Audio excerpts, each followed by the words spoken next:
We have no paper. We're going to go off the cusp with a special episode of Active Real Nonsense. Full length. 1 hour talk. Well, maybe camera will stop after half an hour. Well, the way we film these is we do half an hour segments because our camera only goes for half an hour. And then we edit out the little segments from those longer talks. So whenever you watch the thing, you probably notice we wear the same clothes. And For big chunks for a chunk of time, right? So we filmed that all at once. But we thought it'd be nice if, like, once a year, first of the year, we created one long video in which we showed the whole conversation. Yeah, and just talking about a couple of random things. Usually you see that we have that sheet here most of the time. That's as we have conversations throughout the weeks, whatever it is. We write little notes down on that sheet and be like reframing this idea or this concept or this word, whatever it is, and like little other tidbits of conversations that it's like, we could go into because this is something that's of this world to some degree where it could help other people. Because a lot of our conversations are about things like our stories, which don't often work as something that we can share with others in the sense that the literacy is a little way out there. And so anything that we can share, we put on a piece of paper, we come here and we just kind of ramble off those. So today we're just going to ramble off something without cutting it up into a bunch of pieces in each of the videos. And we are going to talk about literacy. Literacy is just a huge topic, yeah. And we're also going to talk about absorption. But I want to say with our stories, like, one aspect of why the literacy is difficult is just because we have character names, we have settings, we have all these things that if we were just going to talk about that stuff, it would make sense in our dialogue. But in terms of speaking with someone who doesn't know about that stuff, it doesn't make sense. So the little topics that we end up writing down on these sheets is usually we're talking about our stories using all these characters and names and settings and ideas. And then it's like, that's a topic among our conversation that we could expand upon in a way that doesn't involve our stories. Mm-hmm. And then it becomes ARN, Active Real Nonsense. And so absorption, maybe you start with first, is something I was bringing up yesterday or maybe a few days ago. Time. What is time? Let's reframe that one. In which I was thinking about people I know and things they're going through and the way that they perceive what they're learning and whether it involves like manifesting or just living happy or being at ease or same thing. All these different things and what a bunch of people that we reference talk about from all the speakers. We had our one video where we talked about the dudes, which I don't know why that's a thing. No reason we call it that. It was like D-U-U-D-E-S. Yeah, D-O-O-D-S. Anyway, smart people who talk about smart things and thanks for clearing that up. People we listen to for insights into what life is, right? And all the stuff that we talk about on this channel. Yeah. And effectively, it's kind of like just to put a little framing on this is in around 2012 is when we first started getting into this stuff. After already being on the path for a while, like we never really knew what some like word like meditation meant until around 2012, when it's like we got into that, those ideas and those words. So it's kind of like since then we've been absorbing it. Yeah, absorbing it, like surrounding ourselves with it, or just more directing ourselves to that stuff. Leaning in that way and exploring it. And so I was just thinking of people I know who they've listened to some things and they're like getting into some like they're in the stuff, but then I just thought of how long ago I've been into this stuff, and it's like I've been listening to talks about this kind of thing, the same kind of talks for so long. It's been a decade now. Yeah. Of just like the other stuff, like the talks, like listening to the other talks. But even before then, we'd already consistently discussed this stuff. And that's why we got into it. It's like this was kind of our way of life and the way we were leaning already.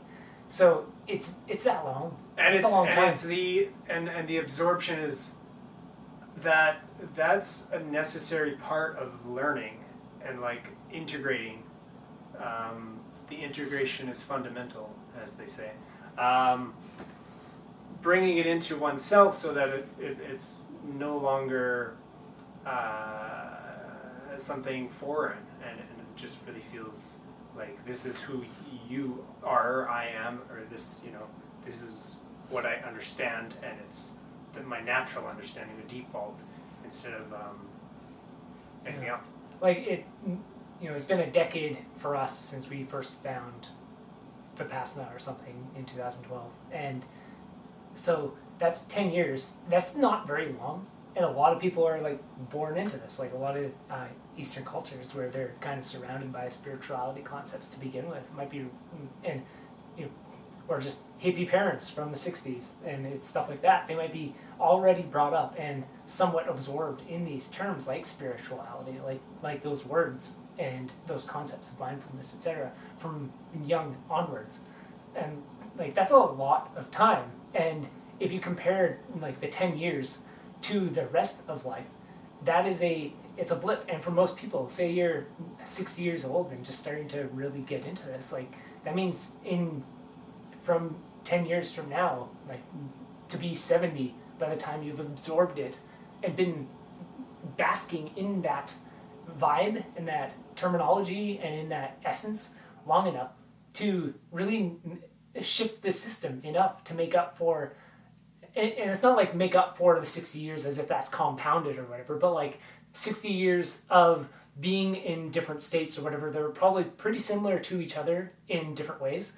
But now it's like a turn of the tide, like an entire shift of the way that you will now look at your entire past. And that's a lot to look at. And for that to take place, you need time. Time only because of how life is a retro-reflective movement. Like it's a continuation thingy that is bouncing back and forth between you and the things that you're reflecting on. So there's a duration there that's necessary. And unless you completely swathe yourself in that, it'll take even longer. And we effectively swathed ourselves in it. Like we just surrounded ourselves with this stuff and got absorbed into it. Hence we throughout these videos, you'll notice we make a lot of references to the dudes and all sorts of other things. And like we aren't even touching on the basic surface level of all the stuff that we go into. Like the trippy science behind all these and how they connect with all these different stories and everything else. It's a huge amount of stuff. It's impossible to even scratch the surface of. It's a decade worth of stuff that we're constantly engrossed in, either coming up with ourselves, looking at things, all this other stuff. So just the amount that we reference, it's a blip, but even that blip, if people heard like something from that blip every single day, you have to do that for a long period of time before it really starts to soak in. Yeah. There we have a little joke, which is life starts when you're 40. Which apparently, I think there's some kind of book that was about that. Oh, really? Like 20 years ago or something. But we were just thinking in terms of our lives, it's like I'm 30 next year, and the first 10 years, it's just kind of nothing, just becoming a person.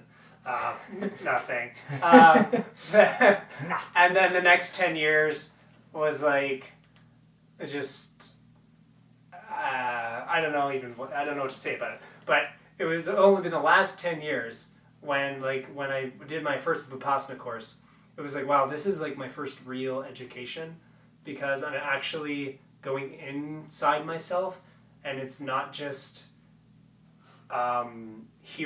it's not hearsay anymore, but it's wisdom that's in oneself, that stuff that you can't actually lose and is irreplaceable, and can't doubt, can't be like, oh, is this true or not, but because you know the reality of your own experience. You could say it's not stuff that you actually had to learn. Yeah. As if education is Right. it's something else entirely. Yeah, I didn't have to memorize it. I didn't have to, yeah.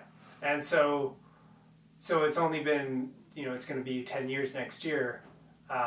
Well, 8 years since that course. Is that right? It's 10. It'll be 10. 2022? What am I thinking? Yeah.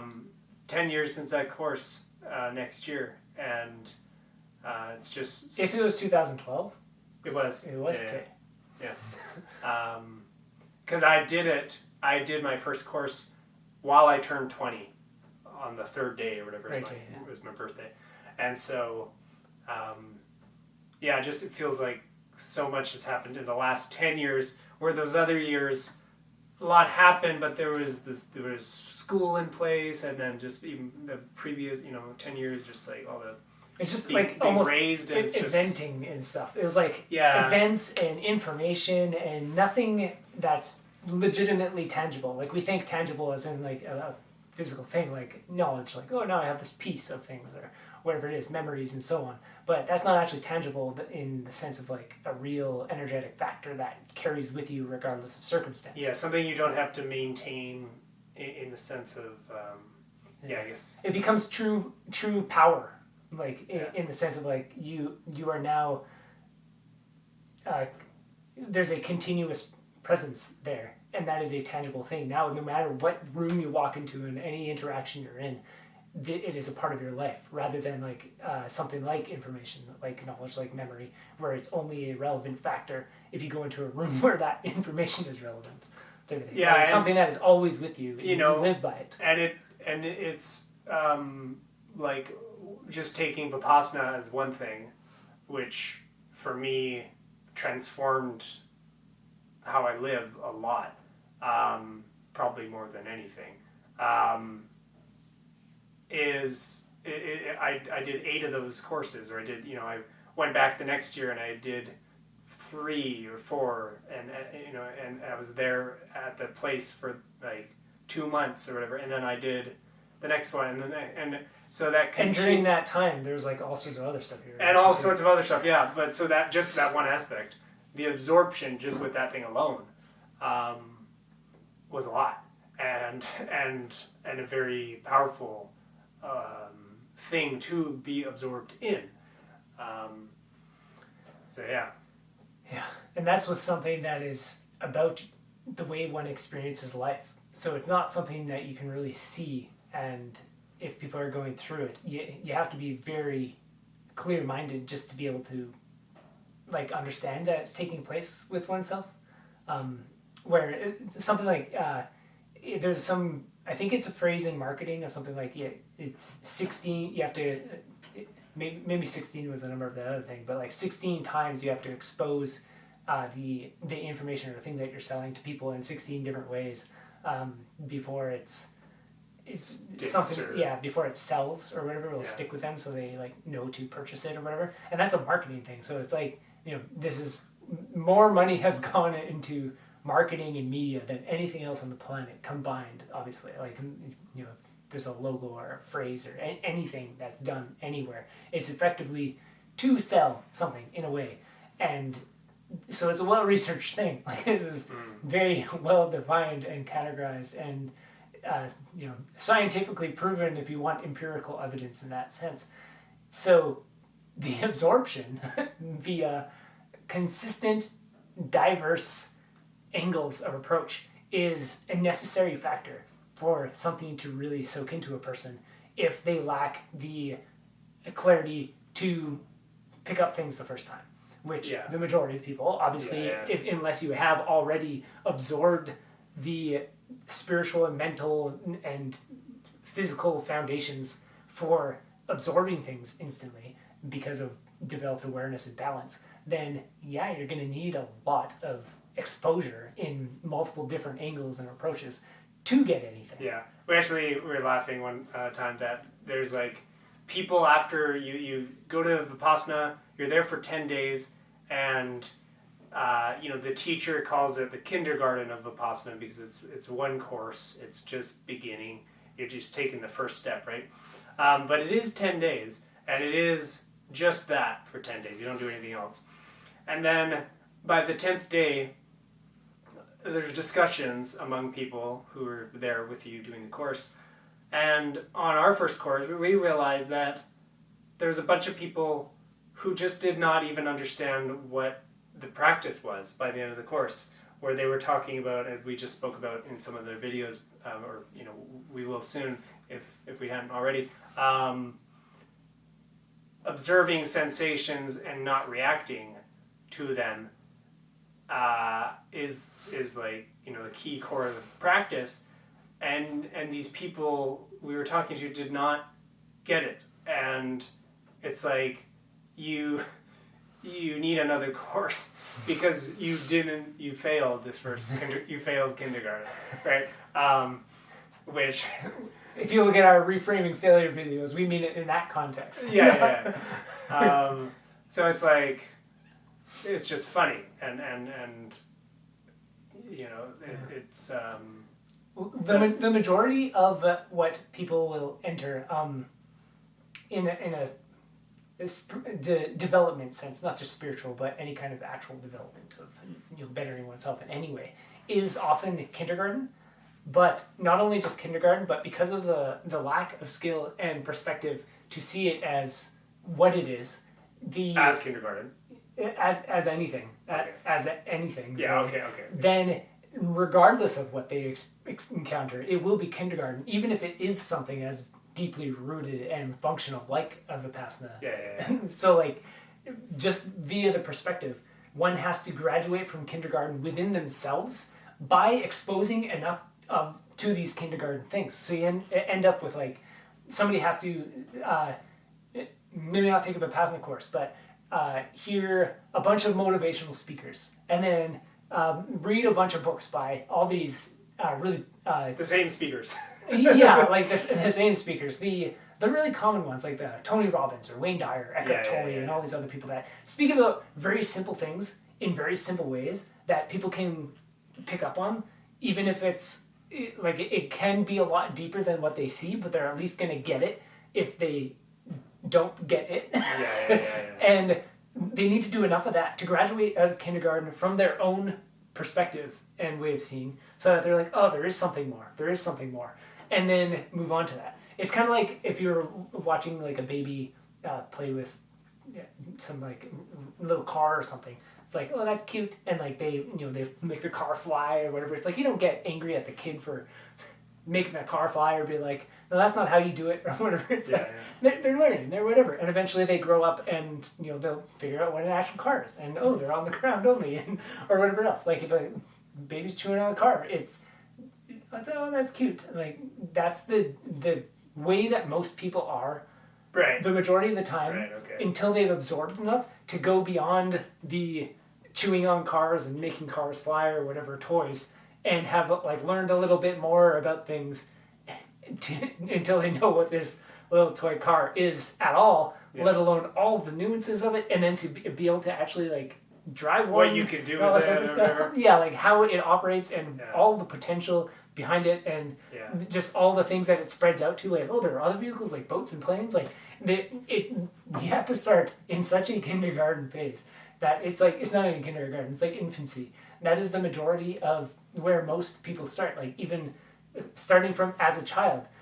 In a way, that's still like an infancy spirituality, even though they are extremely present and like caring and open and like watchful and all this other stuff. They're still here because they don't have the innate framework of human spirituality and all the functions of what it's like to be a human being for long durations yet, which, the time factor again, like it, without all of that taking place first, a child cannot understand what it's like to, like, or even what they're doing to themselves throughout that childhood of being in a kind of like open free state.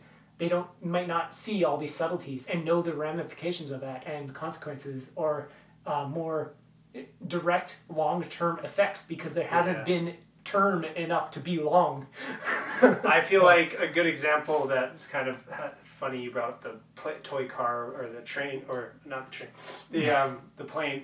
I was thinking about Miyazaki, director of Studio Ghibli films, and how he in one of the documentaries or whatever talked about not being an animator, not that someone shouldn't be an animation director until they're 40. I think at least 40, which goes along with life doesn't start till you're 40. But it also makes me think of the honing in on a skill, and for him it's the storytelling and animation, and the duration of doing as many movies as he's done, to have the understanding of the whole thing while keeping the curiosity and the honesty and the innocence of the child who then takes the plane, but then having infused the mastery and the sense of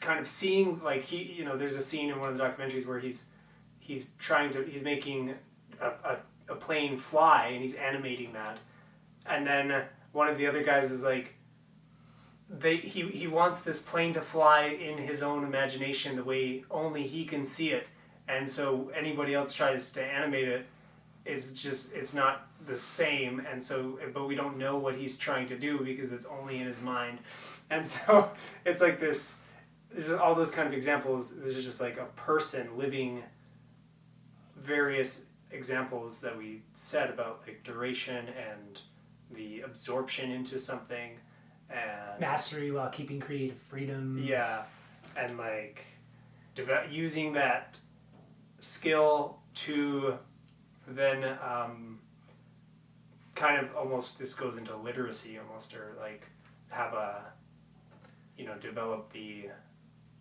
one's own understanding of something and then like push it to its limits or like its greatest potential kind of thing. Yeah. I suppose might as well jump right into literacy here. Yeah. We're crafting stories. That is kind of what we're doing. This ARN stuff. A lot of this ARN stuff will probably end up in stories somehow, in some form. Most of it does come from discussing stories and then ending up here. So we're reframing everything in this Act of Real Nonsense type of channel so that it is understandable by others. But to put it in stories that we're trying to tell is a totally different, ballgame? A totally different paradigm, and has to fit in totally different parameters that are not functional with the way people normally understand things. So, just talking about this, the example you gave kindergarten earlier natures and so on. What natures? Kindergartens and all that stuff, just that alone is not usually the way people might look at learning in general. And learning, they won't associate learning with developing the skill with the mind to be able to see from different angles. They'll associate it with information or something. Like almost every single word has to be reframed, hence we have a lot of reframing videos to understand things in a different way, which is the way that we want to talk about them. And we can't talk about anything unless we just invented a bunch of words with a bunch of new definitions, or we figured out how to use the words that exist in a very specific way and then reframed them in the context of our stories so that we can have enough context around that for it to make sense. Yeah. So, also regarding absorption, is we need to make enough stories so that there's not one story and like this is the lingo and the dialect and the literacy for this, and it's an exclusive thing that is only and it's just gonna functional here. Stay there by itself and be in the little corner. Yeah, because so we have to make enough that if somebody were to encounter one, they can encounter multiple, so that they can encounter a new form of literacy to understand this stuff as almost as a like if we only had one video a month of this stuff, these conversations, it would be enough for anyone who finds this to watch it and we'd have to do it for years for any amount of listening to occur where they can actually hear what it is. In the same way if you just had one story or if we had one video, it's like, well, you won't understand what we're saying because of all the ways it can be said. It's like there are YouTube videos or YouTube channels where you could just watch the same person talk about something really complex, like how to make crystals out of like some substance or something. Watch that enough, and eventually you'll figure out how this all works. The same but video, first, yeah. like the same channel that has tons of videos about this process. But the first one you watch might be about like why the crystals are shaping a certain way, or how this chemical is interacting with some other chemical or something. It's like you won't know anything at first, even if it's like a very thorough. This is exactly all the information possible about this topic.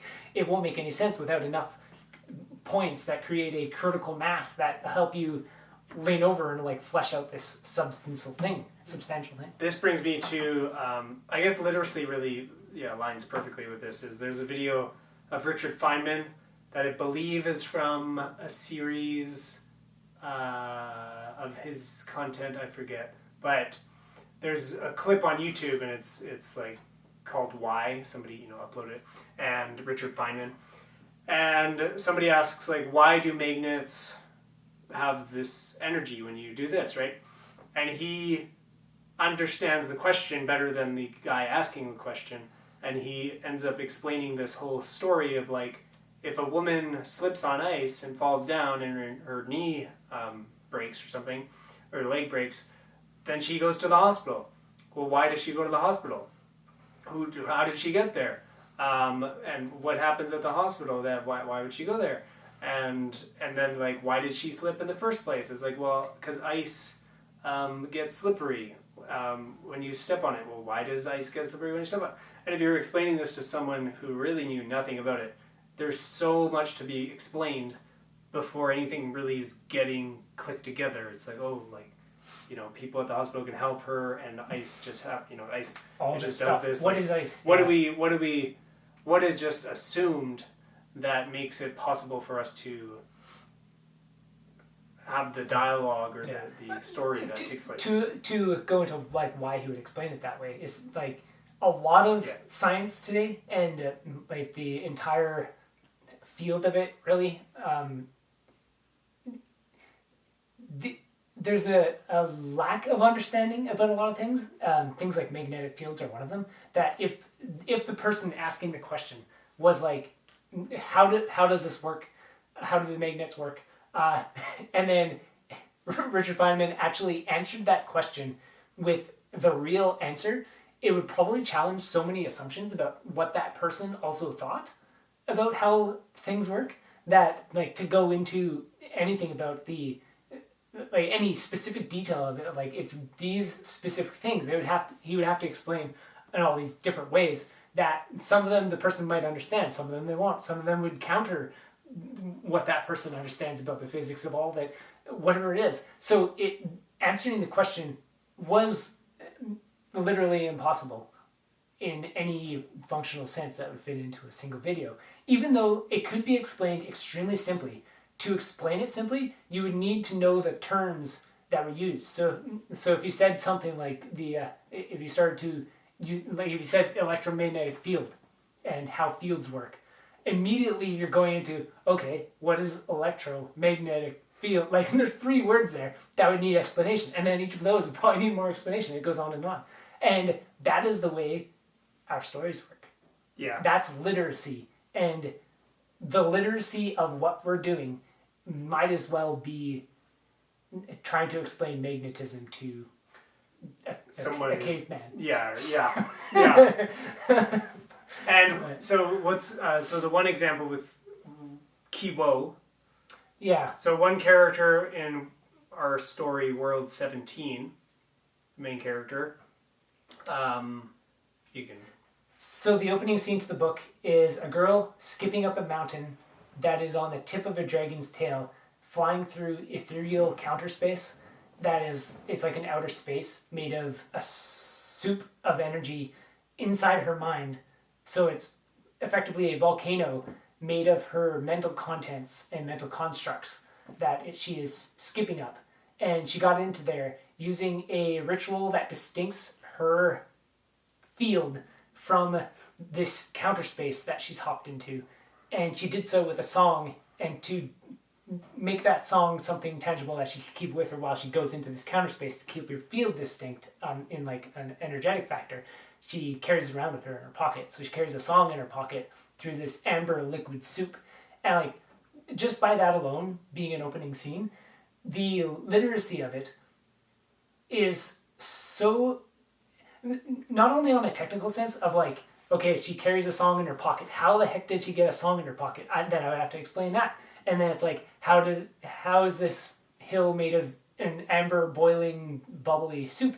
I'd have to explain that. Why it's with the dragon in the space? I'd have to explain that. All these little details. But the literacy goes way beyond that mechanical stuff, because that is effectively like if you described wizard, dragon, something else, you can explain those on a technical level and it would make sense.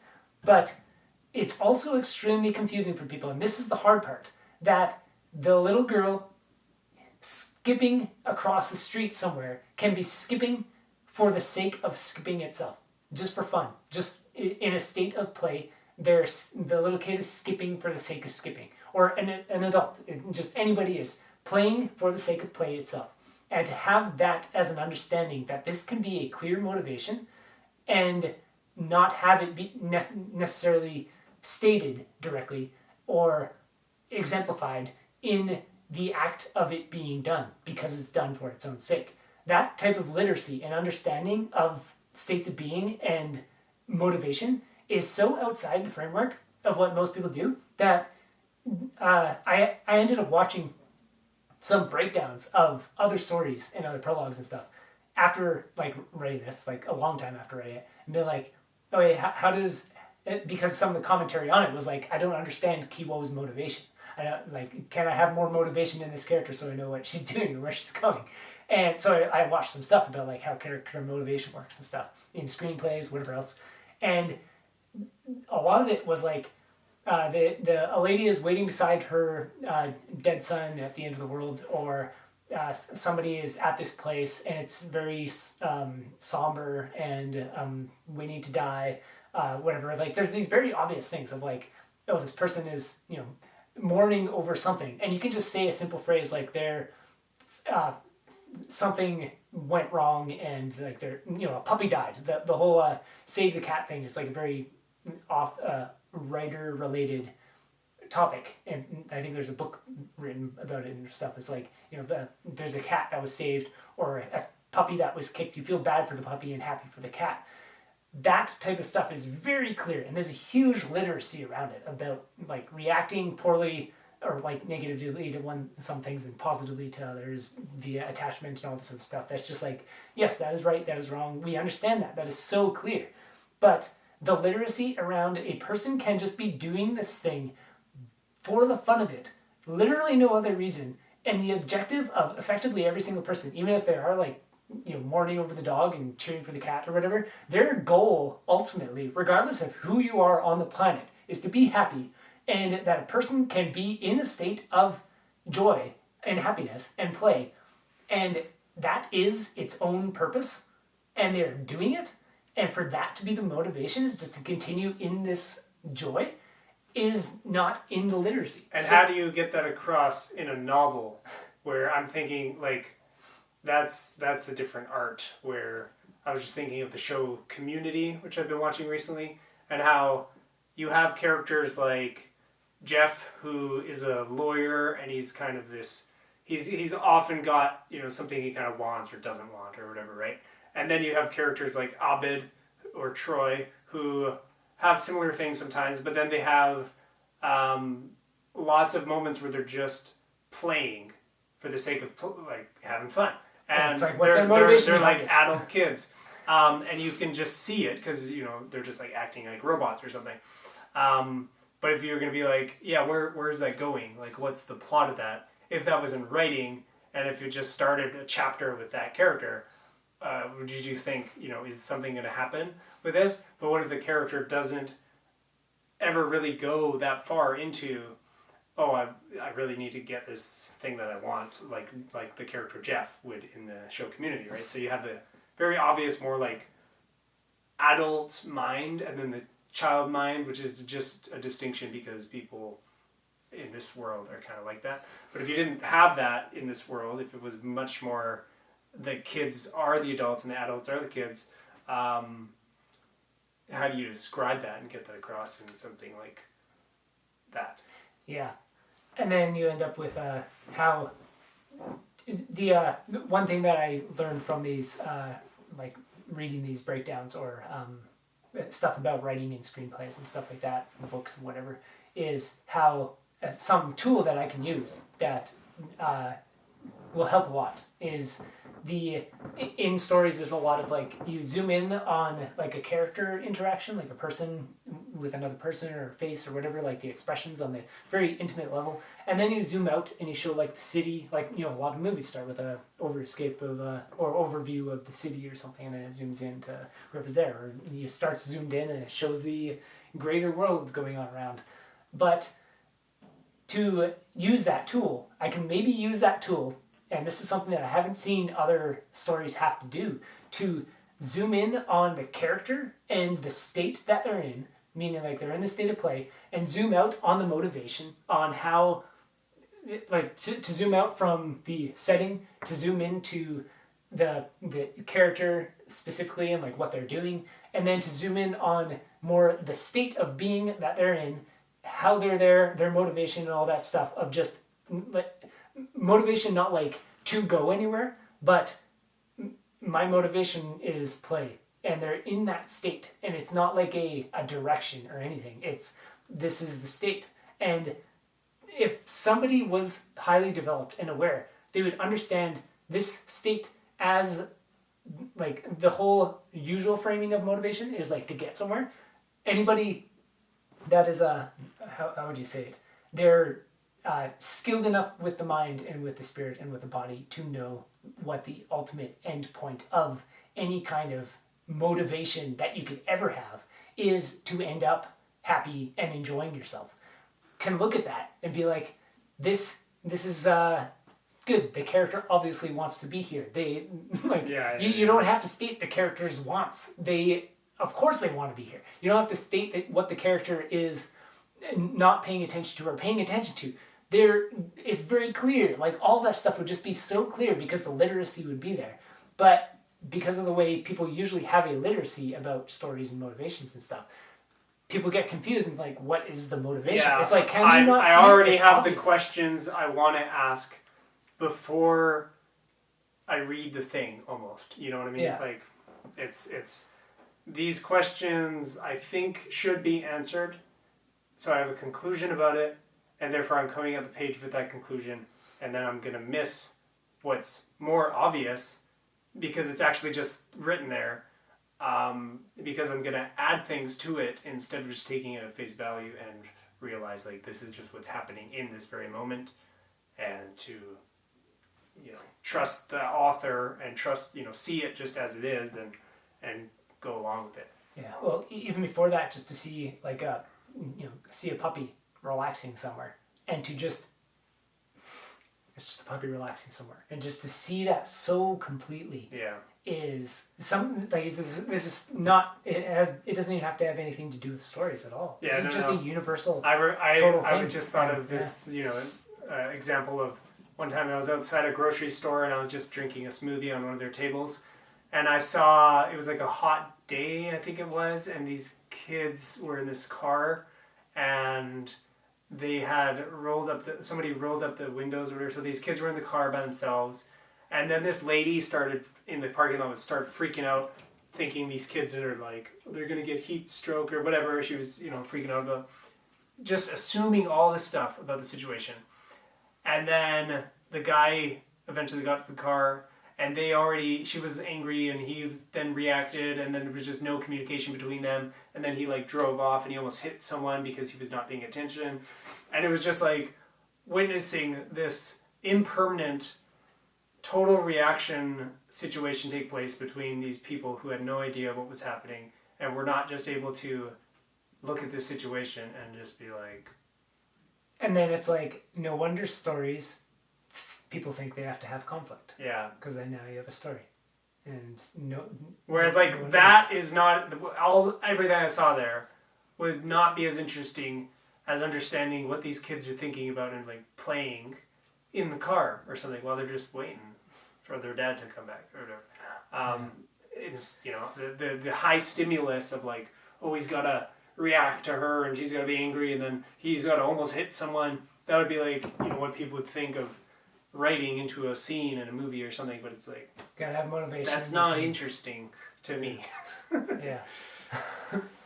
So yeah, the when writing it, like some comments are things like when like there's a writing workshop that I joined, and there's a couple other people that I sent this thing to, and almost all the feedback was things like, if there's something happening, it's like, what is the motivation behind this other ethereal substance that's lashing onto her? Does it want something for itself? It's like, Right. no, this is just the naturally what it's doing. It's like rain yeah, instead of like like a venomous thing that, you know, the dog is trying being to a get dog. something, It's yeah. not trying to do anything. It's being a dog. If a dog is attacking someone, it's not attacking them to defend somebody else or whatever. It's being a dog. This is just its state of being, and that's the way people are too. But people have this other quality to them that allows them to expand and create, and mostly on the front of imaginations and ideas, and impose things, their own perceptions and things to reflect upon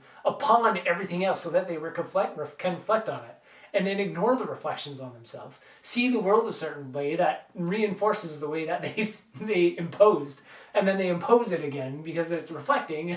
It's just a funny mess because of lack of awareness. But we've gone into that plenty, and we always will. But yeah, so this literacy concept, this struggle of the amount of describing that I'm going to have to do to make everything clear is not only astronomical on the sense of there's an ethereal dragon flying through energetic counter Yeah, space. that part, yeah. Like, Technical stuff. and they're on the tip of its tail, so it's a volcano in the, you know, and these people go into there and like what they're doing inside their own minds and how the landscape is like formed by them, and all this other like mental construct related nonsense about like energetic fields and magnetism and just how consciousness functions at a like very basic level, and then the magic system in this world on top of that makes it all tangible and manifesty and like have visuals to it and all that, and then the purpose behind all these other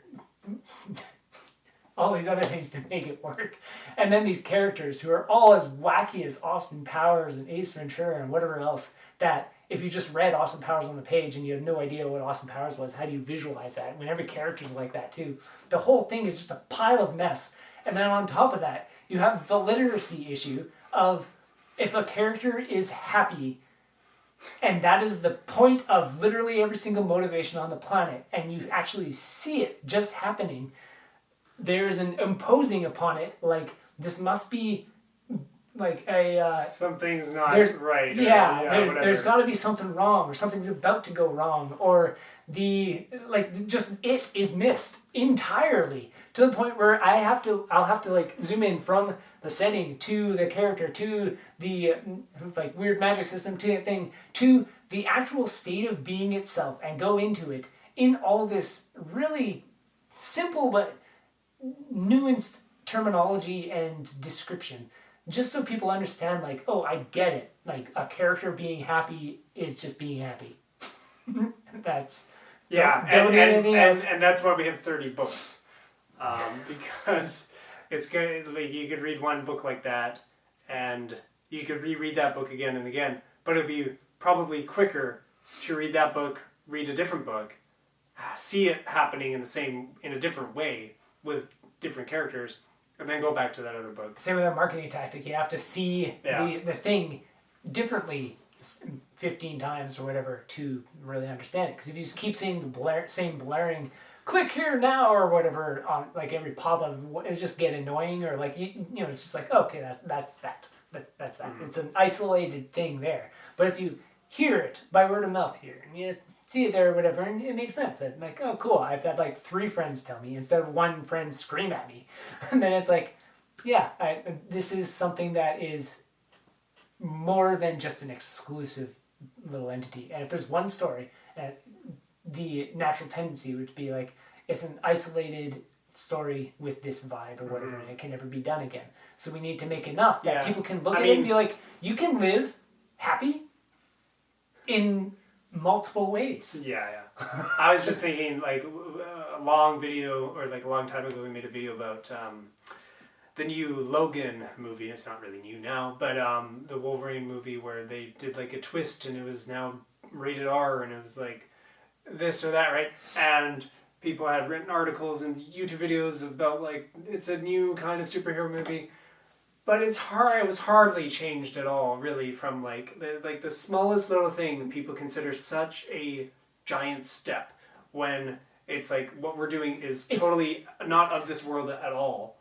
Like the majority of things, it makes sense that it fits within the literacy. Like most stuff is people sometimes talk about when it comes to like stories and screenplays and stuff. It's like the similar but slightly different. Yeah. Because it has to fit within with the literacy that people have to make sense. Otherwise, it's kind of like an example that we did share on here at one point where it's like tried to describe the Marvel Cinematic Universe to somebody from Shakespearean times. And it's like the most you could explain is like there's a tyrant that's trying to hurt others, and there's a lot of people that die in war and battle and some love or whatever, like that basic stuff.